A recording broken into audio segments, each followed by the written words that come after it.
Baik, assalamualaikum warahmatullahi wabarakatuh. Selamat datang buat para teman-teman, para sahabat di pembahasan kali ini. Pembahasan kali ini saya akan mencoba untuk kemudian membawakan suatu pembahasan tentang gender. Mungkin barangkali buat teman-teman dan para sahabat sekalian sudah mengetahui apa sih itu si gender dan apa sih itu maksud daripada kata gender. Bagaimana sih caranya sekarang untuk kemudian menyetarakan antara laki-laki dengan perempuan dalam hal gender itu yang kita maksud bersama, sehingga dari kata gender inilah melahirkanlah beberapa aturan main saat ini termasuk undang-undang, yaitu adalah perlindungan perempuan dan anak. Oke ya, kita lanjut ya. Apa sih itu tentang gender? Maka ini kita akan melihat tentang skema perubahan kawasan belajar yang biasa kita kenal dengan kognitif, afektif, dan psikomotorik. Nah, teman-teman bisa melihat bagian tersebut bahwa ada namanya buta gender, sensitif gender, bias gender, netral gender, responsif gender. Sebentar ini kita kemudian akan bahas tentang bagian ini. Selanjutnya adalah skema perubahan perilaku. Biasa kita kenal dengan buta gender atau gender blind, sadar gender atau gender awareness, peka gender atau gender sensitif, mawas gender atau gender perspektif, peduli gender atau gender conquer atau responsif. Apa itu gender dan siapa? Peran gender dan diskriminal. Mengapa ada perbedaan? Ada masalah apa tentang mengapa. Dari sinilah teman-teman akan melihat tentang bagaimana sih saat ini kemudian kita mengedepankan tentang yang namanya gender, tentang kesetaraan perempuan dengan laki-laki ya. Jadi buat teman-teman, para sahabat, mungkin barangkali dapat kemudian mengambil suatu sampling dari pembahasan ini untuk kemudian menambah pengetahuan para sahabat dan para teman-teman tentang gender itu sendiri. Selanjutnya ya, pengertian gender. Pengertian gender adalah perbedaan fungsi dan tanggung jawab antara perempuan dan laki-laki yang merupakan hasil konstruksi sosial budaya dan dapat berubah susunan.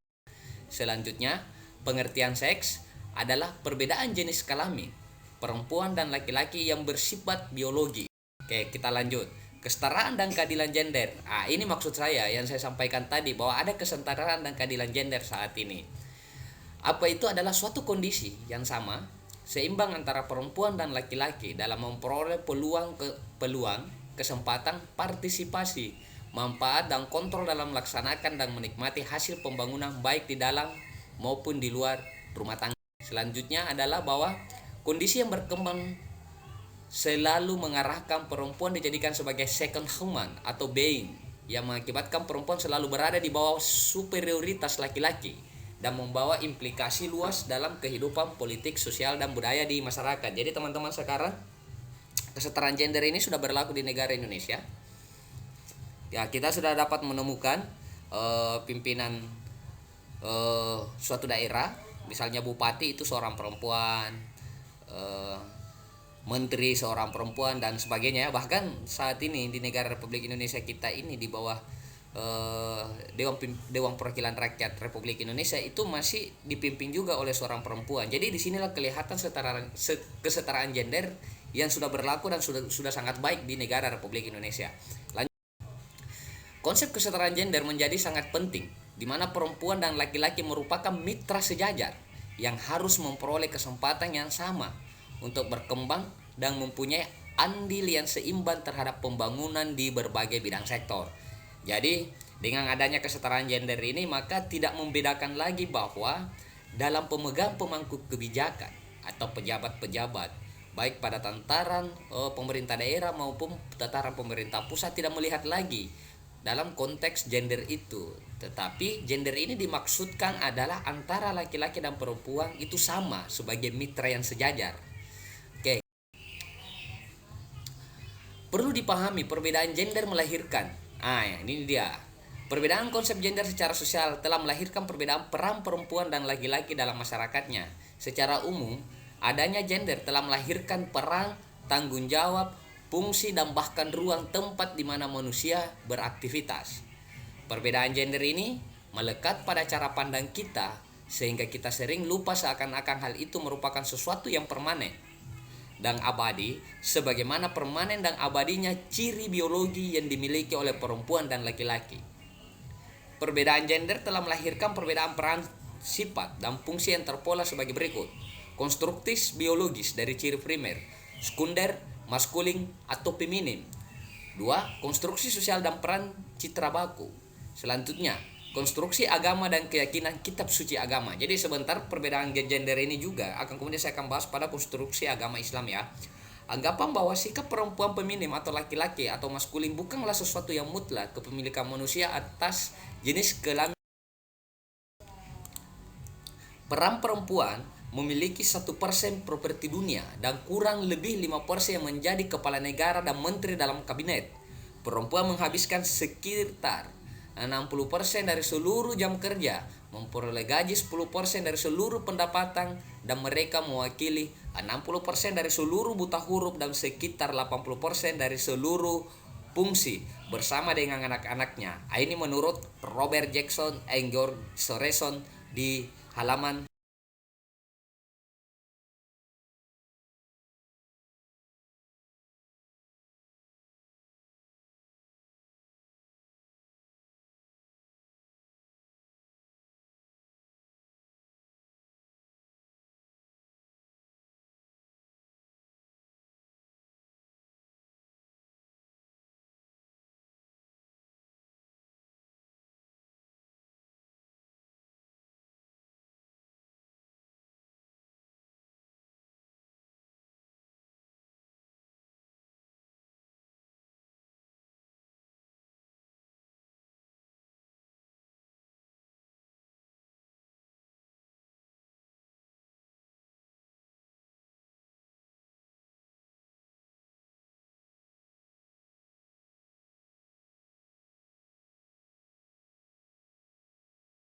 Kalau mau mengetahui bisa membaca buku apa yang saya maksud tadi. Menurut Peterson dan Ruyan 1993 titik 25 dalam buku pengantar studi hubungan internasional Robert Jackson dan George Sorenson 332. Jadi teman-teman kalau mau mengetahui tentang gender ini bisa membeli bukunya tentang pengantar studi hubungan internasional yang dirilis atau disusung oleh Robert Jackson dan George Sorenson.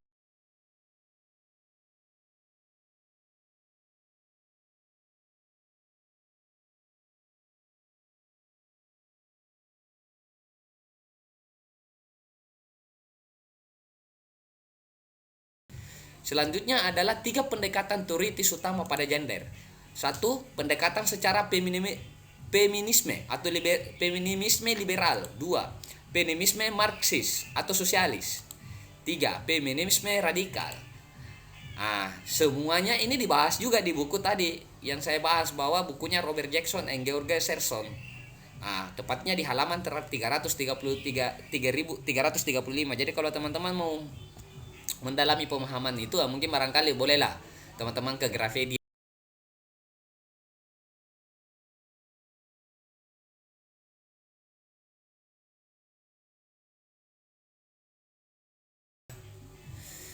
Feminisme liberal. Kita bahas tentang feminisme liberal. Memiliki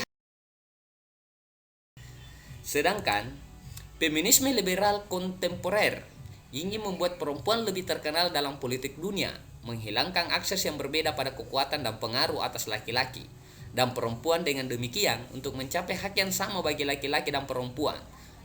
Tertulis di bukunya Tong 1989, bukunya Elstein 83, Gates 89, dan Robert Jackson Gogerson 336. Jadi dibahas juga pula di sini ya teman-teman ya. Jadi kalau untuk mau mengetahui secara spesifik terhadap gender ini, maka teman-teman bolehlah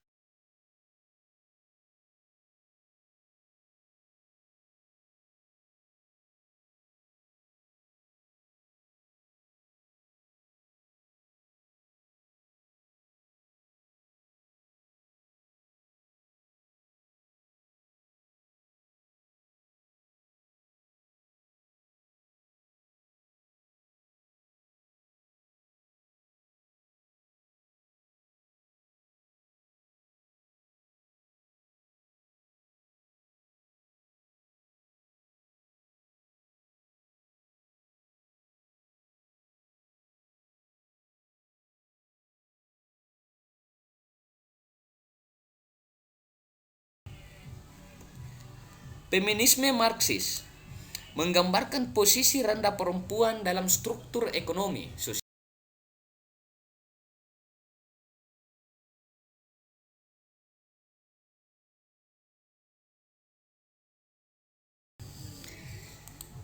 Penekanan terhadap perempuan tidak terlepas dari sistem ganda atau kapitalisme dan patriarki.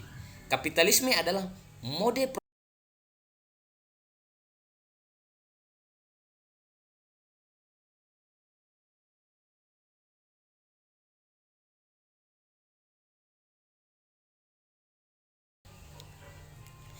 Oke, kita lanjut ke feminisme radikal.